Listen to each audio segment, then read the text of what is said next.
جو student Islamic organization ہے وہ نوجوانوں نے چار مینار پر اس پر احتجاج کیا اور پھر واشنگٹن میں نیو یارک میں اور دیگر مقامات پر بھی احتجاج ہو رہا ہے، لیکن حکومتیں ٹس سے مس نہیں ہو رہی ہے۔ حکومتوں کا ضمیر کو جگانے کی ضرورت ہے کہ اتنے معصوم بچوں کے لاشیں وہ دیکھ رہے ہیں، اتنی خواتین جو ہے نا اپنی جو ہے نا زیر آسمان زندگی بسر کر رہی ہے، لیکن اس کے باوجود اقوام متحدہ کوئی کڑی کارروائی اسرائیل کے خلاف کرنے کے لیے تیار نہیں ہے۔ یہ بڑا قابل افسوس پہلو ہے، اور اس کی وجہ میں سمجھتا ہوں کہ سب سے بڑی جو طاقت ہے وہ امریکہ ہے، اور امریکہ اس وقت اسرائیل کے پشت پر سوار ہے۔ اسرائیل تو ایک چھوٹا سا ملک ہے، اس کو جیسے ایک دن کے اندر اس کو جو ہے سو ٹھکانے پر لگایا جا سکتا ہے، اس کو کیفر کردار تک پہنچایا جا سکتا ہے، لیکن امریکہ کی پشت پناہی آپ دیکھیے کہ جس وقت امن کی بات ہوتی ہے، جس وقت اسرائیل کے خلاف اقدام کرنے کی بات کہتے ہیں، امریکہ بیچ میں آ جاتا ہے، اور امریکہ پوری آزادی دیتا ہے اسرائیل کو کہ وہ منمانی کرے۔ چنانچہ آپ دیکھتے ہیں 2 اسٹیٹ کا معاملہ آیا کہ کہا گیا کہ صاحب چلیے فلسطین کے ایک علاقے میں قائم کر دیا جائے ایک مملکت، اور اسرائیل کی ایک مملکت قائم ہو جائے۔ آپ جانتے ہیں کہ امریکہ نے اس کی کوئی صحیح طریقے سے جو یہ نہیں کی، حمایت نہیں کی، جبکہ بہت سے ممالک نے کہا کہ بھئی ایک حل ہو سکتا ہے۔ پھر دوسری طرف آپ دیکھیں کہ فلسطین کو ابھی حالیہ دنوں کے اندر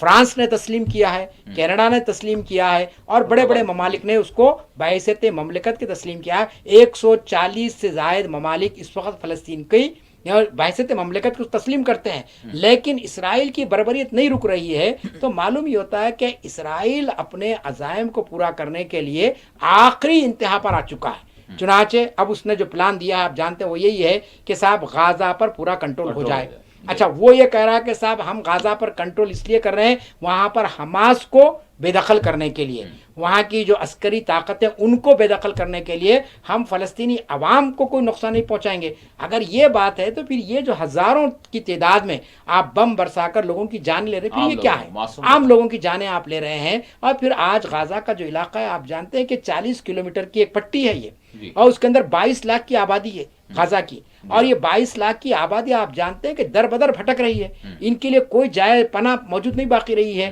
تو ایسے حالات کے اندر جبکہ آپ جانتے ہیں کہ اسرائیل کا قیام تو ہو کر 78 سال ہوئے، صرف ناجائز غیر آئینی سمجھے نا آپ، اور بالکل غیر انسانی ایک ایسی مملکت جس کا کوئی وجود نہیں تھا۔ آپ جانتے ہیں کہ 14 مئی 1948 کو وہاں پر بڑی طاقتیں جو برطانیہ وغیرہ تھے انہوں نے وہاں پر قائم کیا، اور قائم کر کے آپ پورے فلسطین پر اس کا قبضہ کرانا چاہتے ہیں، تو اس سے بڑھ کر بددیانتی کی بات کیا ہو سکتی ہے؟ جو علاقہ جو وطن فلسطینیوں کا ہے آپ انہی کو وہاں سے بے دخل کرنا چاہتے ہیں۔ ڈاکٹر صاحب میں 1 منٹ میں چاہوں گا کیونکہ ستمبر کے مہینے میں UN جنرل اسمبلی کا اجلاس ہوگا، بہت ساری باتیں اس حوالے سے کی جا رہی ہے، کیا ہم امید کر سکتے ہیں مسئلہ فلسطین کے حوالے سے، غازہ کے حوالے سے؟ 1 منٹ ہے ہمارے پاس، بس 1 منٹ میں یہ کہنا چاہتا ہوں کہ یہ جو اقوام متحدہ کا اجلاس ہو رہا ہے اس کے اندر جیسا کہ آپ نے پڑھا ہوگا کہ فرانس نے پہل کی اس معاملے میں کہ صاحب 2 نیشن 2 اسٹیٹ سلوشن قائم کیا جائے اور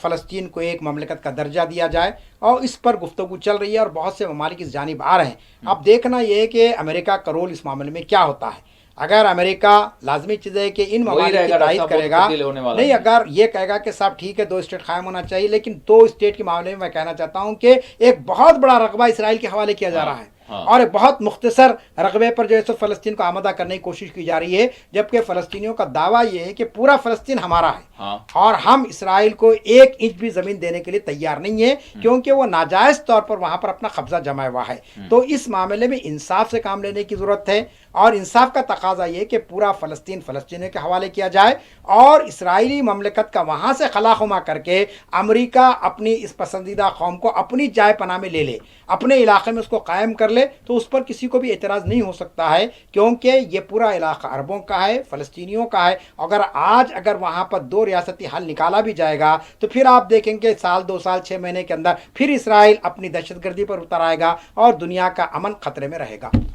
بہت بہت شکریہ ڈاکٹر صاحب، آپ نے وقت دیا۔ ناظرین، اسی کے ساتھ خصوصی پروگرام مباحثہ اپنے اختتام کو پہنچتا ہے۔ اللہ حافظ۔